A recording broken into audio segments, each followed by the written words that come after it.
السلام عليكم ورحمة الله وبركاته.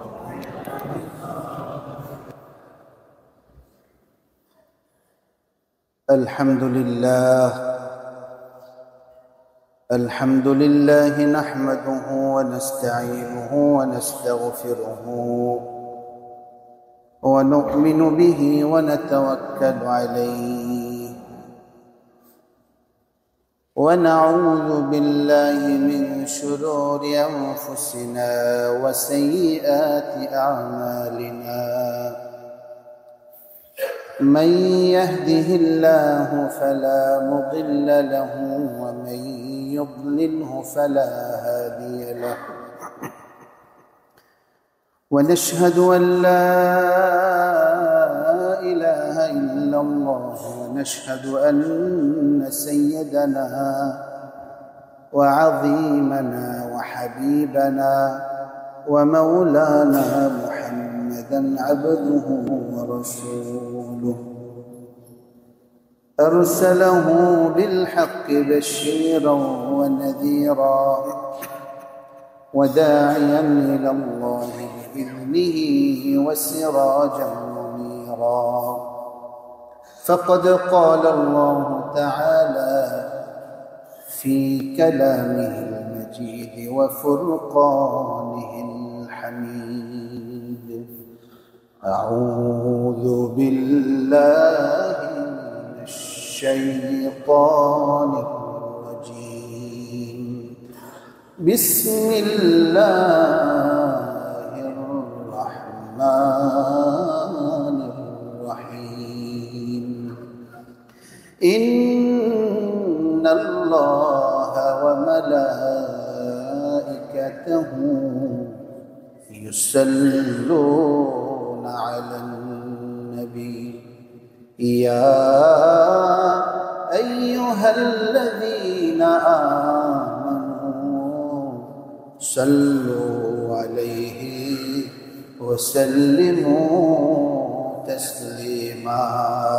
اللهم صل على سيدنا مولانا محمد وعلى آل سيدنا مولانا محمد. محبتك يا اللهم صل على سيدنا مولانا محمد وعلى آل سيدنا مولانا محمد.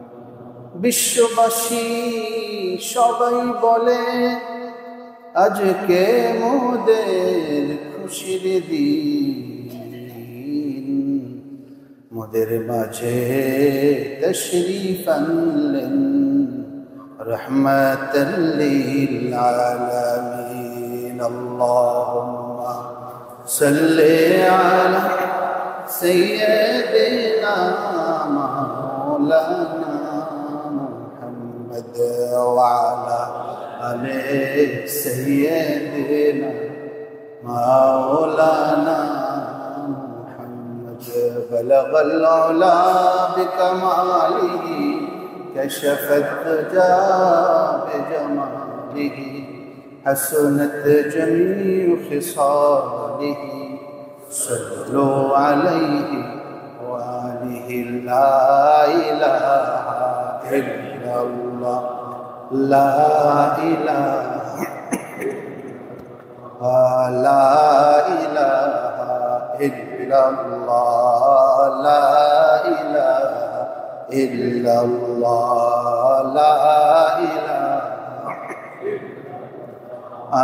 لا إله إلا الله لا إله إلا الله لا إله إلا الله محمد رسول الله صلى الله عليه وسلم.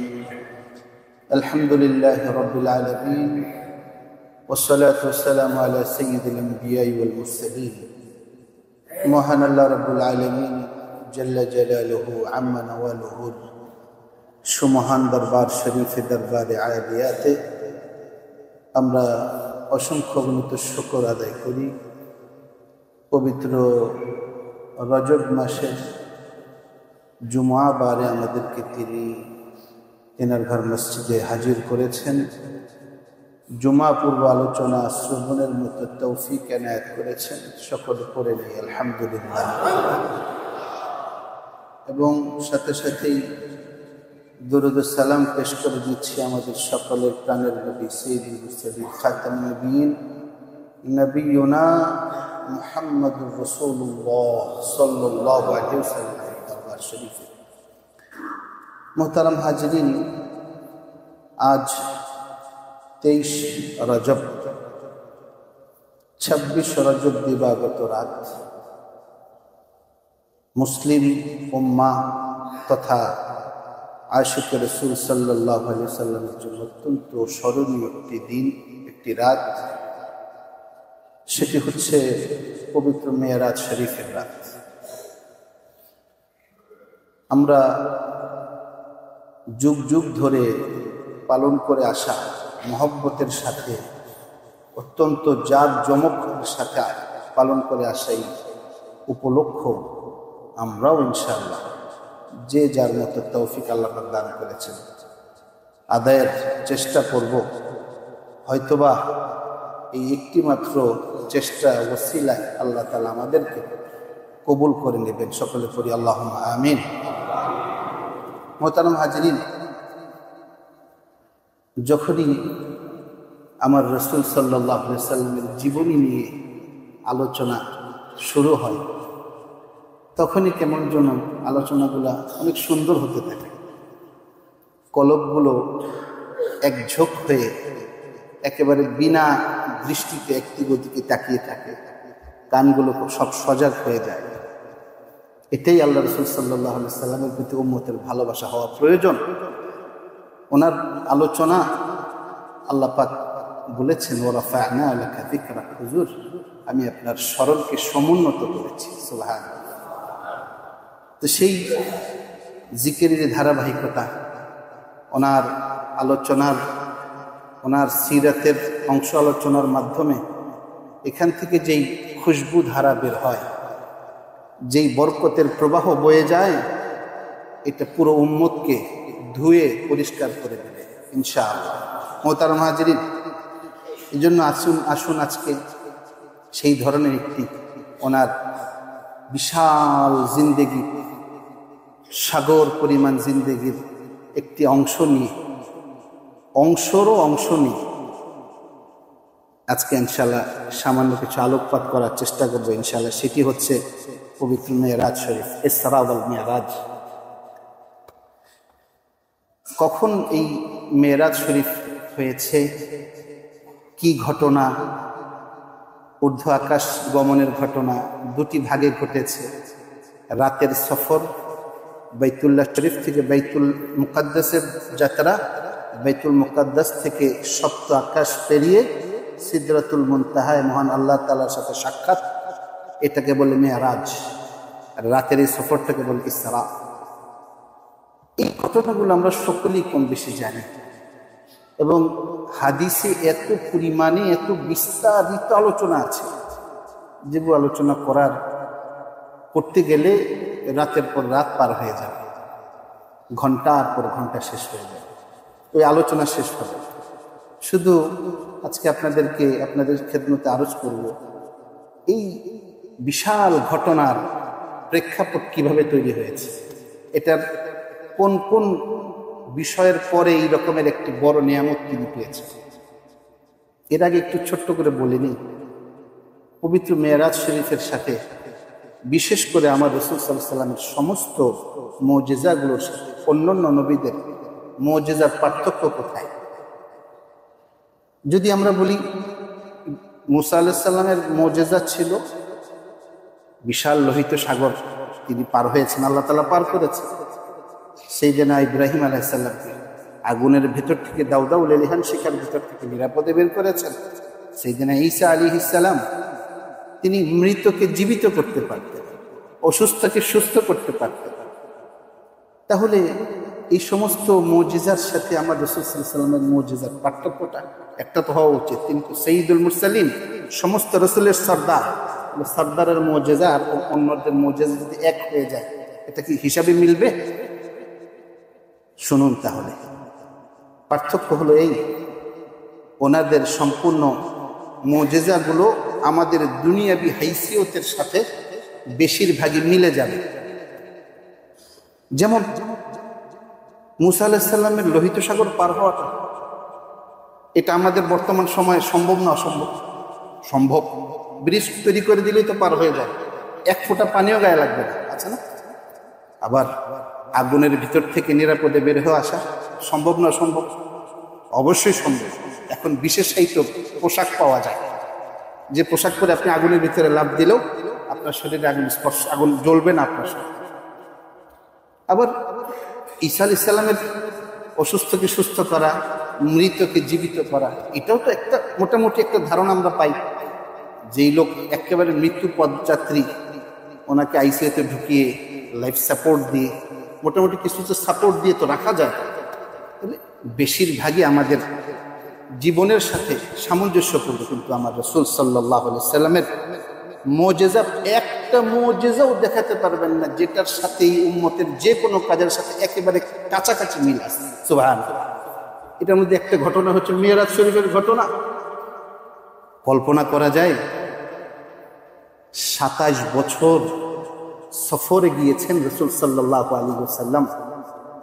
27 বছর এই সময়ের মধ্যে আরশ, কুরসি, লৌহ, কলম, জান্নাত, জাহান্নাম, 7 আসমান, সিদরাতুল মুনতাহা সব পেরিয়ে তিনি সব ঘুরে এসে এখনো দেখেন এনার বিছানা শরীফটা এখনো গরম আছে। সুবহানাল্লাহ।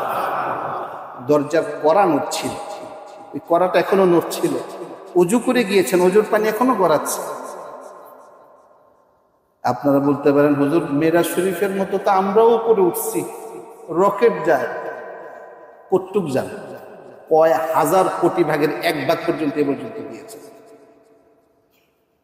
তাহলে ওনার কাছাকাছিও উম্মত, পুরো উম্মত মিলে ওনার মুজিজার একেবারে কাছাকাছি যাওয়াও সম্ভব নয়। এটা হচ্ছে আমার রাসূল পাক সাল্লাল্লাহু আলাইহি ওয়াসাল্লামের সাথে সমস্ত নবীদের পার্থক্য। মুহতারাম হাজিরিন, আল্লাহ রাসূল সাল্লাল্লাহু আলাইহি ওয়াসাল্লামের এই বিশাল ঘটনা, এটা বড় আল্লাহ তাআলার নিয়ামত। এটা তিনি আল্লাহ তাআলা তাকে দান করেছেন, দয়া করেছেন, এই উম্মতের সামনে প্রমাণ করেছেন। অনেকগুলো ঘটনার পর, অনেক ঘাত প্রতিঘাত, আঘাত, প্রতিকূল অবস্থা, অনেক কিছু লাঞ্ছনা গঞ্চনা সওয়ার পরে আল্লাহ তাআলা ওনাকে এটা দান করেছে। ওনার একই বছর ওনার 2টো প্রিয় মানুষ গত হয়ে গেলেন। ওনার প্রিয় চাচা, ওনার সবচেয়ে প্রিয়তমা স্ত্রী আম্মা জান খাদিজাতুল কুবরা রাদিয়াল্লাহু আনহা। সেখান থেকে এর আগে ঘটেছে শিয়াবে আবি তালেব, ওখানে 3 বছর ওনাদেরকে কারাগারের মতো বন্দি করে রেখেছে। এটার পরে তায়েফবাসীর হাতে নির্যাতন, সমস্ত কিছুর পরে আল্লাহ ওনাকে দান করেছে। এই ঘটনাগুলো একটু বিস্তারিত আজকে আমরা বলবো ইনশাআল্লাহ। কেন বলবো? বোঝার জন্য, আমাদের নিজের জীবনের সাথে মিলানোর জন্য। অনেক কিছুর পরেই কিন্তু এসেছে। এর মধ্যে প্রথম যেটা বলতে হয়, শিয়াবে আবি তালেব, এখানে যেই একটি উপত্যকা, যেখানে আল্লাহ রাসূল সাল্লাল্লাহু আলাইহি ওয়াসাল্লাম সহ সমস্ত বনি হাশেম, বনি মুত্তালিব, বনি আব্দে মানাফ, 3টা গোত্রকে এক ঘরে করে রাখা হয়েছে। এটা ইবনুল কাইয়িম জাওযী রাহমাতুল্লাহ আলাইহি তিনি এইভাবে বলেছেন, যখন রাসূল সাল্লাল্লাহু আলাইহি ওয়াসাল্লামের দাওয়াতি এই ব্যাপারটাকে কুরাইশরা মেনে নিতে পারছিল না, বারবার নিবৃত্ত করার চেষ্টা করা সত্ত্বেও তিনি চালিয়ে যাচ্ছিলেন, তখন কুরাইশরা ওনার চাচাকে বললেন, চাচা আবু তালেবকে বললেন, আপনার ভাতিজাকে যদি না থামান তাহলে আমরা জানি কিভাবে থামাতে হয়। তখন চাচা বললেন, তোমরা যা ইচ্ছা তা করতে পারো, আমি আমার ভাতিজার পক্ষ ছাড়ব না। তখন বললেন, ঠিক আছে, আপনাদের এই জায়গার মধ্যে একত্রিত এক ঘরে রাখা হলো। ওই সময়ের মধ্যে তারা সকলে মিলে একটা চুক্তিতে সই করলো। চুক্তি সই করে এটাতে লেখা হলো, আজকে থেকে তাদের সাথে কেউ কোনো বেচা কিনা করবে না, কোনো বিবাহের সম্পর্ক করবে না, খাবার বিক্রি করবে না, খাবার কিনবে না। পুরোপুরি সামাজিক অর্থনৈতিক বয়কটের ডাক পুরো কুরাইশের পক্ষে আর এনাদের বিপক্ষে তারা শুরু করলেন। সেই সময়টা 3 বছর বন্দী অবস্থায় ছিল। এই সময়টা কত কঠিন সময় ছিল এটা সাদ ইবনে আবি ওয়াক্কাস রাদিয়াল্লাহু আনহুর একটি আলোচনা থেকে বোঝা যায়। তিনি বলছেন, আমি একদা আমার প্রাকৃতিক প্রয়োজন সারার জন্য আড়ালে গেলাম, আমার পেশাব করলাম, পেশাবটা একটা শক্ত কিছুর উপর পড়লো মনে হয়। তখন তিনি বলছেন, আমি এটা দেখি যে এটা একটা উটের শুকনা চামড়া শুকিয়ে গিয়েছে, শুকিয়ে একবারে কাঠের মতো টনটনে হয়ে গেছে। তখন আমি খাদ্যের অভাবে খাবার কোথাও আমরা পাচ্ছিলাম না, আমি তখন ওটাকে নিয়ে এটা ভালোভাবে ধুইলাম। নিজের পেশাব করেছে ওইটাকে ধুইলেন, ধুইটা গরম পানির মধ্যে এটাকে সিদ্ধ করলেন, সিদ্ধ করে এটাকে পরিষ্কার করে ময়লা ফেলে বলেন, এই ছোট্ট একটা চামড়ার টুকরা আমি 3 দিন ধরে খাইছি। গাছের পাতা খাইতেন, গাছের ছাল খাইতেন সকলে।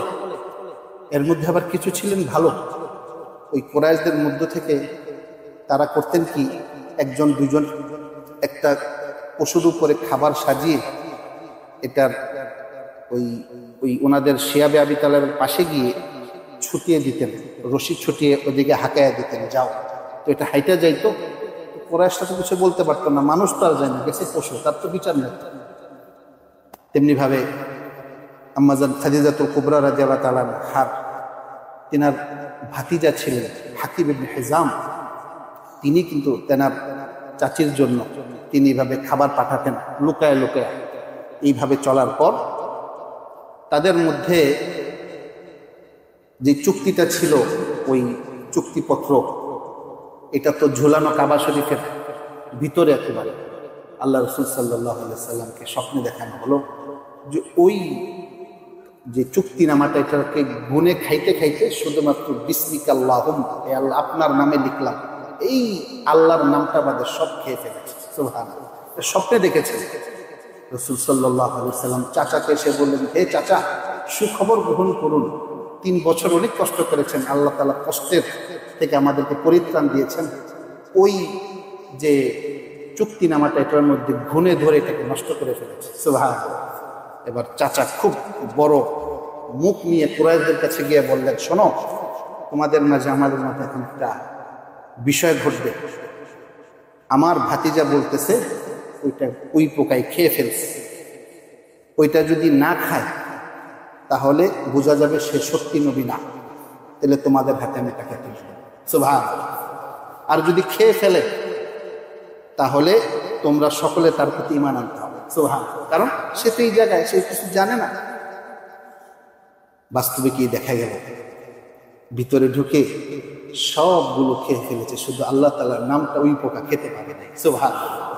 তারপরে তো তারা ঈমান আনে নাই। যাদের নসিবে নাই তারা তো ঈমান আনবে না। এটা বললাম 3 বছর পরে তেনারা মাত্র বের হলেন। ওই বের হওয়ার মধ্যেই ওনার প্রিয় 2টি মানুষ খুব অসুস্থ হয়ে গেলেন। ওনার প্রিয় চাচা, ওনার প্রিয়তমা স্ত্রী আমাদের আম্মা জান প্রচন্ড অসুস্থ হয়ে গেলেন। এই 2 জন পর একই বছরে 2 জন বিদায় নিলেন। যদি সর্বপ্রথম চাচার কথা আসে, চাচা আবু তালেব, উনি রাসূল পাক সাল্লাল্লাহু আলাইহি ওয়াসাল্লাম থেকে 35 বছরের বড় ছিলেন। ওনার 4 ছেলে 4 মেয়ে ছিল। এর মধ্যে এক ছেলে ছিল তালেব, যার নামে তাকে আবু তালেব বলা হয়, আরেক ছেলে আকিল, আরেক ছেলে জাফর, আরেক ছেলে সাইয়েদনা আলী রাদিয়াল্লাহু আনহু। 4 ছেলে আর 4 মেয়ে ছিল। উম্মে হানি, জুমানা, ওয়ারিতা, আসমা। 4 কন্যা ছিল, 4 সন্তান পুত্র ছিল। আল্লাহ রাসূল সাল্লাল্লাহু আলাইহি সাল্লামের দাদা যখন আব্দুল মুত্তালিব মাত্র 8 বছর বয়সে তিনি যখন ইন্তেকাল করলেন, তখন ইন্তেকাল করার সময় চাচা আবু তালেবকে ডেকে বললেন, বাবা, এই এতিম ভাতিজাকে তোমার হাতে আমি তুলে দিলাম, তুমি তাকে একটু দেখে রেখো। তখন চাচা আবু তালেব তিনি বলছেন, চাচা ওর ব্যাপারে আমাকে এত বেশি ওসিয়ত করার প্রয়োজন নাই, সে আমার ভাইয়ের সন্তান, মানে সে আমার সন্তান। সুবহানাল্লাহ। এবং ইতিহাসবিদগণ সাক্ষী দিয়েছেন, ইবনুল আসির, ইবনে হাজার আসকালানী সকলেই তাদের ইতিহাসের কিতাবে লিখেছেন, আল্লাহর কসম ওনার সন্তানদের থেকেও বেশি ইজ্জত দিয়ে, সম্মান দিয়ে, যত্ন দিয়ে শিশু মুহাম্মদ সাল্লাল্লাহু আলাইহি ওয়াসাল্লামকে তিনি বড় করেছেন। সুবহানাল্লাহ। তিনি যখন ইন্তিকাল করছেন, এই আবু তালেব যখন ইন্তিকাল করছেন, উনি কিছু ওসিয়ত করেছেন কুরাইশদের প্রতি। এটা আবার ইমাম নাওয়ী রাহমাতুল্লাহ আলাইহি তার নিহায়াতুল আরব ফি বুলুগিল আদব এই কিতাবের মধ্যে এই ওসিয়তনামাটা তিনি উল্লেখ করেছেন। তিনি বলছেন, হে কুরাইশ দল, আমি তোমাদের সকলকে আমার ভাতিজা মুহাম্মদ সাল্লাল্লাহু আলাইহি ওয়াসাল্লামের ব্যাপারে খুব উত্তম উপদেশ দিয়ে যাচ্ছি, কেননা এই কুরাইশদের মধ্যে তেনার চেয়ে এত আমানতদার তোমরা আর পাবা না। সুবহানাল্লাহ। পুরো আরব জাতির মধ্যে তার চেয়ে এত সত্যবাদী আর পাবা না। আমি তোমাদেরকে গোত্র প্রধান হিসাবে যত ভালো ভালো কাজের আদেশ দিই, সব ভালো কাজের গুণগুলো এই আমার এই ভাতিজার মধ্যে আল্লাহ তাআলা দান করেছেন। সুবহানাল্লাহ। সুতরাং তেনার এই কথা, যে কথাটা তিনি এই দাওয়াত যেটা তার রবের পক্ষ থেকে তিনি নিয়ে এসেছেন, আল্লাহর কসম আমি দিব্য চোখে দেখতে পাচ্ছি আরবের সমস্ত গোত্রগুলো দলে দলে এসে তার এই দিনের মধ্যে প্রবেশ করবে। সুবহানাল্লাহ। সুতরাং আমি বুঝতেছি তার এটা সত্য, কিন্তু আমি মানুষের সমালোচনার ভয়ে তার এই ধর্মটা গ্রহণ করতে পারি নাই। তিনি এটাও বলেছেন, হে কুরাইশ, তোমরা তার সাহায্যকারী হও, তার দলে থেকো। সে যে তার দলে ঢুকবে সে সুপথ পেয়ে যাবে, সে সুখী হবে, সে শান্তি পেয়ে যাবে। যদি আমার হায়াত আরো বেশি থাকতো, তাহলে আমি আমার ওই সময়টুকু আমি আমার ভাতিজার সহযোগিতায় ব্যয় করতাম। সুবহানাল্লাহ। এভাবে তিনি মৃত্যুর সময় বলে গিয়েছেন।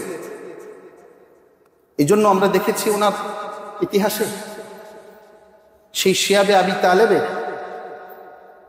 ওনার সন্তানদের উপরে ওনার সিকিউরিটি দায়িত্ব দিয়েছেন। তিনি যখন ঘুমাতেন শিয়াবে আবি তালেবে রাসূল সাল্লাল্লাহু আলাইহি সাল্লাম, তখন ওনার চাচা আবু তালেব তিনি আলী রাদিয়াল্লাহু আনহুকে নিয়ে যাইতেন, যাইয়া ওনাকে ওনার বিছানা থেকে উঠাইয়া আলী রাদিয়াল্লাহু আনহু ওই বিছানায় শোয়া দিতেন। বলতেন, কোন শত্রু এসে যদি ভুলে হত্যা করে, রাসূল সাল্লাল্লাহু আলাইহি সাল্লাম হত্যা হবে না, হবে তুমি। আমি চাই তুমি মরো, কিন্তু আমার ভাতিজা মুহাম্মদ সাল্লাল্লাহু আলাইহি ওয়াসাল্লাম সে দুনিয়ায় বেঁচে থাকুক। সুবহানাল্লাহ। খাবার বসছে, ছেলেদেরকে নিয়ে মেয়েদেরকে নিয়ে খেতে বসেছেন, আরবরা একসাথে খেতে বসে পরিবার। তখন বলতেন, দাঁড়াও, একটু অপেক্ষা করো, আমার ছেলে মুহাম্মদ যতক্ষণ না আসবে ততক্ষণ পর্যন্ত আমি তোমাদের সাথে খাবার খেতে পারি না। সুবহানাল্লাহ। যখন আসতেন তারপর খাবার খেত। ইতিহাস হাদিসে এসেছে এভাবে, যত খাবার, যতটুকু খাবার রাসূল সাল্লাল্লাহু আলাইহি ওয়াসাল্লাম খেতেন, ওই খাবার, ওই খাওয়া অংশটুকু ওই মূল খাবার থেকে একটু কমতো না, ওইটা ওই আগের মতনই থেকে যেত। সুবহানাল্লাহ। ওই জন্য বাহ্যিকভাবে এটা ছিল ওনার খাবার, আভ্যন্তরীণভাবে আমার আল্লাহ তাআলা তেনার বন্ধুর জন্য খাবারের ব্যবস্থা করে দিয়েছেন। তো এটা ছিল ওনার চাচা, ওনার প্রতি ভালোবাসা, মহব্বত। এখন প্রশ্ন আসতে পারে, ওনার হুকুম কি তাহলে? হ্যাঁ, বাহ্যিকভাবে মনে হচ্ছে তিনি মুসলমান হন নাই, কিন্তু ভিতরে ভিতরে কিন্তু তিনি মেনে নিয়েছেন। ওই যে কথাটা বলেছেন, তিনি যেটা নিয়ে এনেছেন এটা অন্তর্গ্রহণ করেছে, কিন্তু জবান সমালোচনার ভয়ে বলতে পারছে না। তাহলে ভিতরে ভিতরে ঈমান কিন্তু এনেছেন। আর হাদিসে এটাও এসেছে, আল্লাহ রাসূল সাল্লাল্লাহু আলাইহি ওয়াসাল্লাম তেনার চাচার ব্যাপারে আল্লাহ তাআলার কাছে সুপারিশ করেছেন, হে আল্লাহ, আমার চাচা আমার জন্য এত কিছু করেছে। কারণ তিনি তেনার আম্মার স্নেহ এটা মনে রাখেন নাই, তেনার দাদার বিষয়টা তিনি 8 বছর বয়সে কিছু মনে ছিল, কিন্তু পুরা জীবনটায় ওনার চাচার ইহসান ওনার প্রতি ছিল। এই জন্য, আল্লাহ, আমার চাচাকে আপনি ক্ষমা করে দিন। এরপরের ঘটনাগুলো আর হাদিসে বলেনি, ঠিক আছে, আমাদের একই বিশ্বাস আল্লাহ রসুল সাল্লাল্লাহু আলাইহি সাল্লামের প্রতি তার এই প্রচেষ্টা, এই ভালোবাসা, এই সামর্থ্য ব্যয় আর তার প্রিয় বন্ধুর শাফাত, এটা কখন আল্লাহ তাআলা বৃথা যেতে দিবেন না ইনশাআল্লাহ। সুতরাং আমরা হুকুম দেওয়ার কে? আমাদের কথাই কি আল্লাহ তাআলা কাউকে জান্নাত দিবেন আর জাহান্নাম দিবেন? মুফতিগিরি করে লাভ নাই। বরং আমার আল্লাহ রসুল সাল্লাল্লাহু আলাইহি সাল্লামের প্রতি যে বিন্দু মাত্র ভালোবাসা দেখিয়েছে, বুখারী শরীফের হাদিস আমরা এটাই পেয়েছি, ওনার মিলাদে আবু লাহাব খুশি প্রকাশ করে আঙুল নাড়ায়া দাসী আজাদ করার পুরস্কার স্বরূপ ওনার কবরের আযাবকে মাফ করা হয়েছে। এটা যদি সামান্য 1 সেকেন্ডের আমলের বরকত হতে পারে যুগের পর যুগের প্রচেষ্টার এই ফলাফল, তাহলে যেই বছরের পর বছর আমার রাসূল সাল্লাল্লাহু আলাইহি সাল্লামকে নিজে বুক পিঠ পেতে দিয়ে হেফাজতের চেষ্টা করেছেন, জান প্রাণ দিয়ে ভালোবেসেছেন, সন্তানদেরকে ফেদা করে দিয়েছেন, নিজেকে উৎসর্গ করে দিয়েছেন, তেনাকে আল্লাহ তাআলা ইজ্জত দিবেন না এটা আমরা বলতে পারি না। আল্লাহ তাআলা আমাদেরকে বুঝদান করেন। হুজুর সাল্লাল্লাহু আলাইহি সাল্লামের মা বাবাকে আর চাচাকে জাহান্নামে পাঠিয়ে আমাদের যে কি খুশি! আফসোস এই উম্মতের জন্য, আফসোস এই উম্মতের জন্য। মোহতারাম হাজিরা, এখানে আরো কিছু কথা বলার ইচ্ছে ছিল এই ব্যাপারে, এই সম্পৃক্ত, কিন্তু সময়ের অভাবে বলতে পারছি। রাসূল সাল্লাল্লাহু আলাইহি সাল্লামকে তিনি ব্যবসা শিখিয়েছেন, আরবদের সাথে মেলামেশা শিখিয়েছেন, বিদেশ ভ্রমণ শিখিয়েছেন, সবকিছু চাচা। শুধু একটু বলে রাখছি, আমাদের একজন তো বলেছেন, একজন আমাদের দায়িত্বশীল একজন বলেছেন, আমার রাসূল সাল্লাল্লাহু আলাইহি সাল্লাম তিনি এমন একজন মানুষ যার অধীনে চাকরি করেছেন তাকে তিনি বিয়ে করেছেন। নাউজুবিল্লাহ। খাদিজা রাদিয়াল্লাহু আনহার কথা বলেছেন, কিন্তু ইতিহাস ওনারা জানেন না, এই জন্য এইভাবে বলছেন। আপনাদেরকে বলে রাখছি একদিন ঠিক করার জন্য। চাচা আবু তালেব ভাতিজাকে বলছেন, বাবা আমি তো কদিন পরে মরে যাব, তোমাকে কে দেখে রাখবে? তুমি একটু, খাদিজা খুব ভালো একটা মহিলা আছে আমাদের, তার ব্যবসাটা তুমি যদি ভালোভাবে একটু দেখো, তাহলে তুমি তার ব্যবসাটা শিখে কিছুটা লাভবান হতে পারবে, তুমি আমার পরে সচ্ছলতার সাথে চলতে পারবে। কতটুকু চিন্তা, মাইন্ড সেট আপ কত পবিত্র, ভাতিজাকে সেট আপ করে যাওয়ার ব্যাপারে তার কত দূরদর্শী চিন্তা। রাসূল সাল্লাল্লাহু আলাইহি ওয়াসাল্লাম বললেন, চাচা তিনি না বললে আমি কিভাবে করি? এই কথাটা আবার ওনার এক গোলামের মাধ্যমে খাদিজা রাদিয়াল্লাহু আনহা, তিনি একটা বিয়ের আগের ঘটনা শুনতে পেরেছেন। শুনে তিনি রাসূল সাল্লাল্লাহু আলাইহি ওয়াসাল্লাম কিছু দূত পাঠালেন, যাও আমার এই ব্যবসায়িক কাজের প্রতিনিধি হয়ে তিনি যদি মেহেরবানি করে সিরিয়ায় ব্যবসা করেন তো আমার খাদিজা খুব উপকার হয়।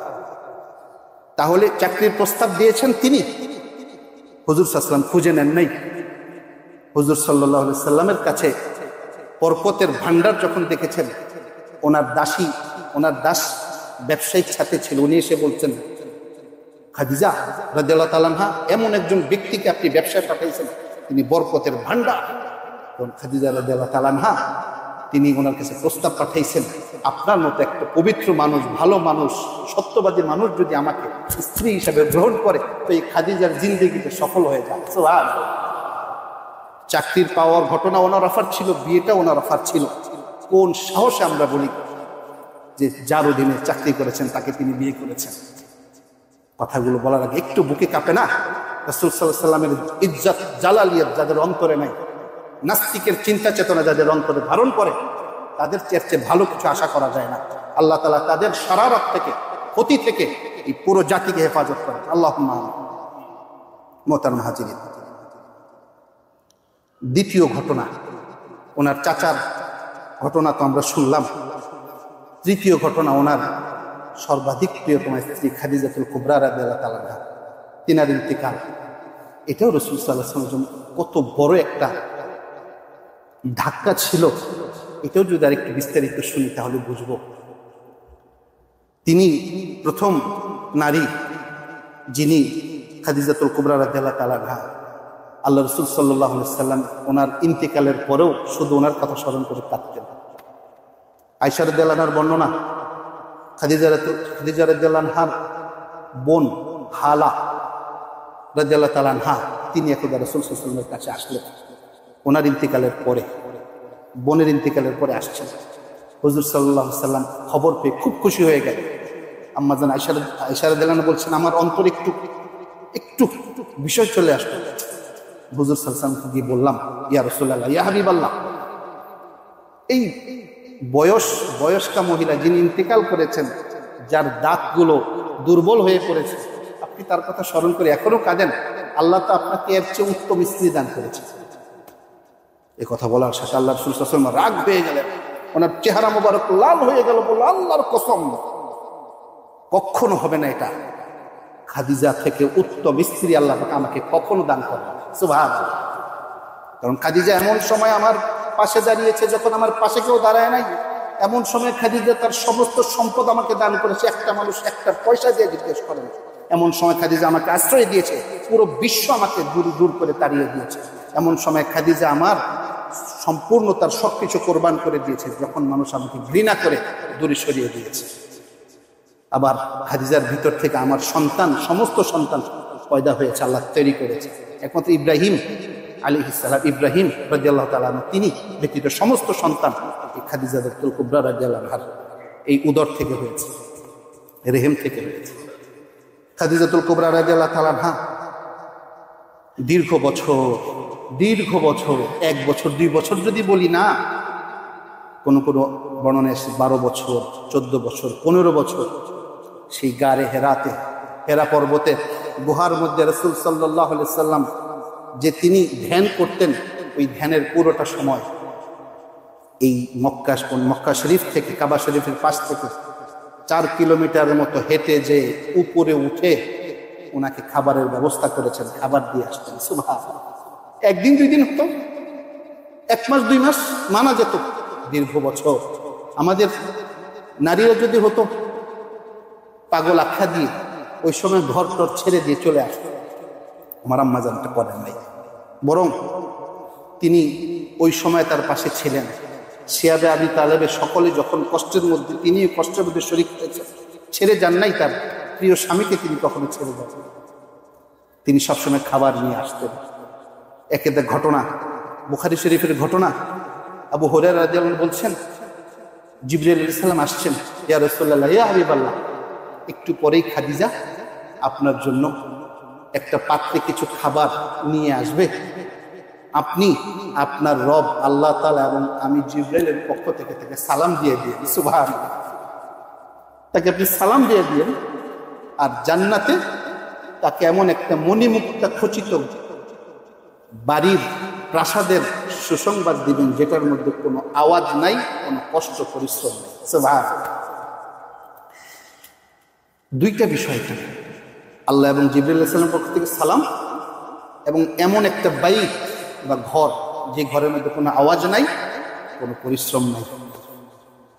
ইমাম সাহিবী রাহমাতুল্লাহ আলাইহি, তিনি প্রখ্যাত মুহাদ্দিস, তিনি বলছেন, আল্লাহর পাক তেনার বন্ধুর এই প্রিয়তমা স্ত্রী, তাকে যে সালাম পাঠিয়েছেন, পাশাপাশি যে বাড়ির সুসংবাদ তাকে দিয়েছেন, এই বাড়ির মধ্যে 2টা বিষয় নাই, হাদিসে এসেছে। একটা হচ্ছে কোনো আওয়াজ নাই, আরেকটা হচ্ছে কোনো পরিশ্রম নেই। 2টা কেন? আওয়াজ নাই এজন্য, কেননা রাসূল সাল্লাল্লাহু আলাইহি সাল্লাম যখন তেনার প্রিয়তমা স্ত্রীকে এই সত্যের দাওয়াত দিয়েছেন, তিনি একটা কথাও, একটা আওয়াজও করেন নাই। এই জন্য আল্লাহ তাআলা আওয়াজবিহীন বাড়ির ব্যবস্থা সেখানে করে দিয়েছেন। সুবহানাল্লাহ। আর এই দাওয়াত গ্রহণ করার ব্যাপারে রাসূল সাল্লাল্লাহু আলাইহি ওয়াসাল্লামকে একটু কষ্ট দেননি।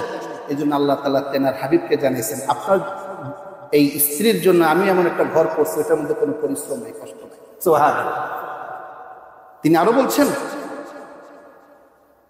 ইসলামের সর্বপ্রথম ঘর, যেই ঘর ছাড়া রাসূল সাল্লাল্লাহু আলাইহি ওয়াসাল্লামের আর কোনো ঘর ছিল না ওই সময়, একমাত্র খাদিজা রাদিয়াল্লাহু আনহার বাড়ি।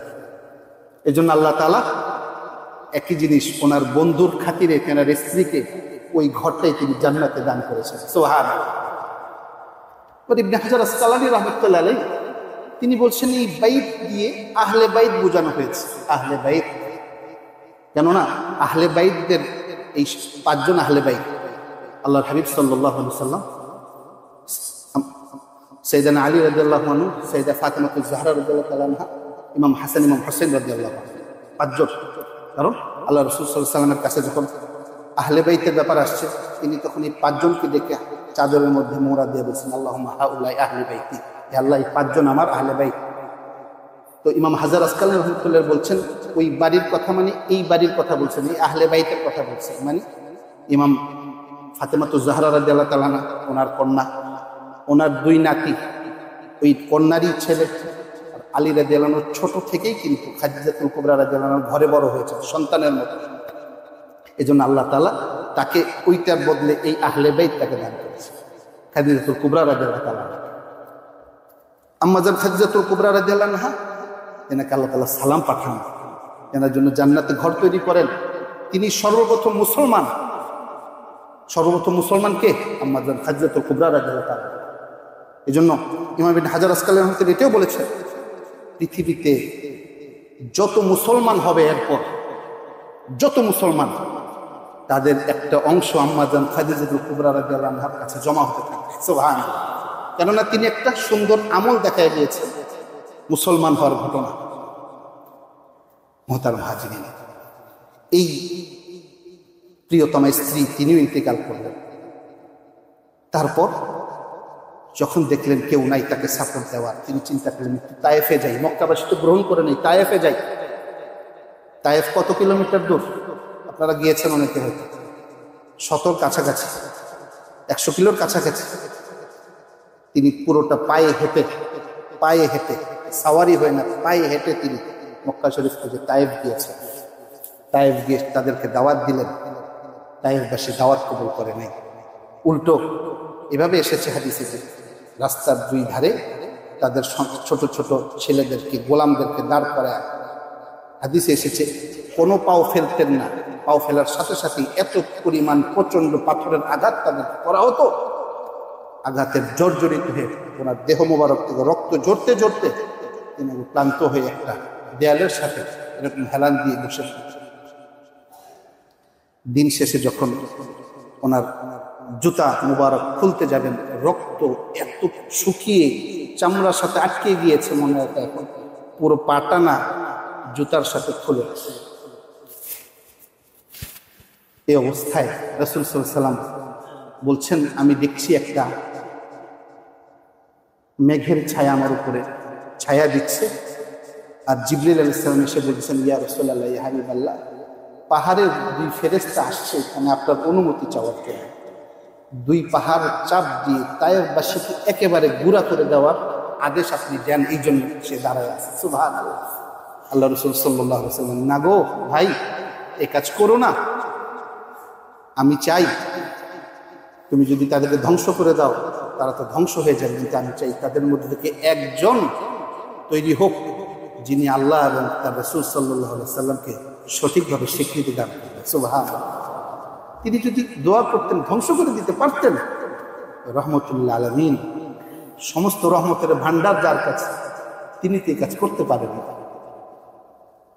সেই তায়েফের থেকে তিনি আবার পিছন ফিরে আসছেন, মক্কা শরীফের দিকে ফিরে আসে, আর তিনি বলতেছেন, আল্লাহ আমার দাওয়াত তারা কবুল করেন, আমার দুর্বলতার কারণে কবুল করেন, আপনি তাদেরকে এই কারণে শাস্তি দিয়েন না।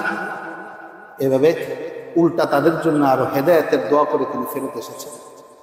এই সব ঘটনার পরেই আল্লাহ তাআলা জিবরাইল আলাইহিস সালামকে পাঠালেন, যাও জিবরাইল, জমিনবাসী আমার হাবিবের কদর বুঝে নাই, আমি আল্লাহ তাআলা তার কদর বুঝি, যাও তাকে আমার কাছে বন্ধু বানায়া তাকে সর্বাধিক পুরো পৃথিবীর মধ্যে সর্বোচ্চ ইজ্জত দিয়ে তাকে আমার কাছে নিয়ে আসো। সুবহানাল্লাহ।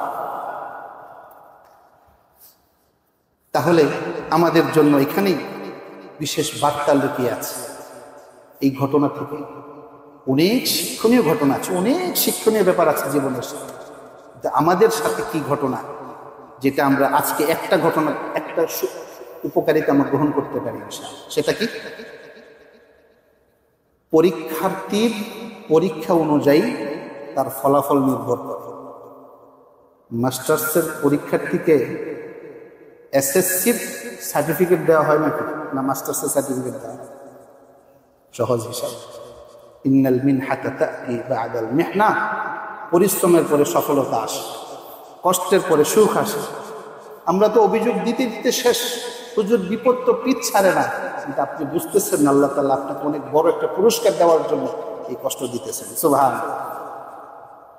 এই ইয়াকিন আমাদের জীবনের প্রতি আনা প্রয়োজন।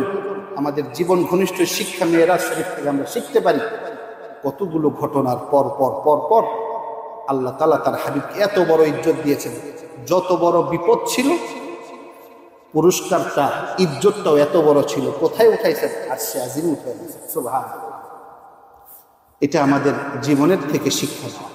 আমরাও আল্লাহ তাআলার ওই কথাটা স্মরণ করবো, ফাইন্না মাআল উসরি ইউসরা ওয়া ইন্না মাআল উসরি ইউসরা।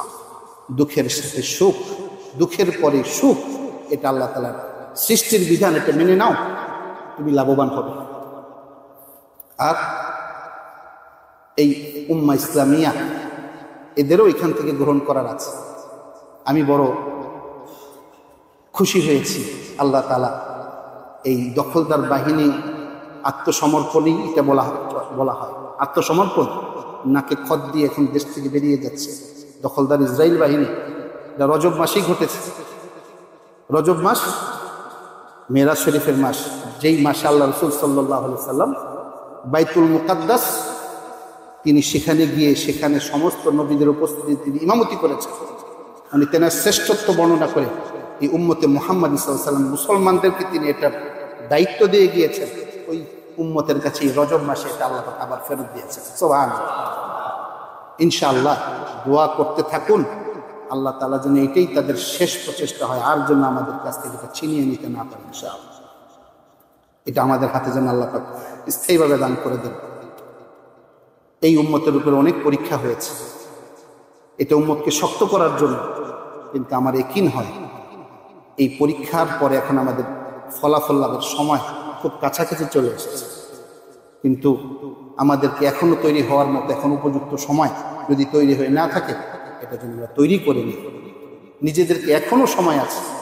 আল্লাহ আমাদের হারানো ঐতিহ্য, হারানো আমাদের সম্মান, আপনি যেটা আমাদেরকে শিক্ষা দেওয়ার জন্য করেছিলেন, এটা আমাদেরকে দয়া করে ফেরত দেন, ধরে রাখার মতো আমাদের উম্মত হিসেবে কবুল করুন। আল্লাহ তাআলা আমাদেরকে আমাদের আল্লাহ রাসূল সাল্লাল্লাহু আলাইহি সাল্লামের মহব্বতের ভালোবাসা, ওনার জীবন থেকে শিক্ষা নিয়ে নিজেদের জীবনে এটা বাস্তবায়িত করার আল্লাহ আমাদেরকে তৌফিক দান করেন। এই উম্মতের কাছে বাইতুল মুকাদ্দাসকে স্বাধীন করে আবার ফিরিয়ে দেন। সকলে বলি আল্লাহুম্মা আমিন। ওয়া আখিরু দাওয়ানা আলহামদুলিল্লাহি রাব্বিল আলামিন। যারা সুন্নাহ পড়িনি, সুন্নতের নামাজ আমরা মেহরবানি করে নেই। অনেকেই মোবাইলগুলো নিয়ে আমাদের কাছে বিভিন্ন সময় অভিযোগ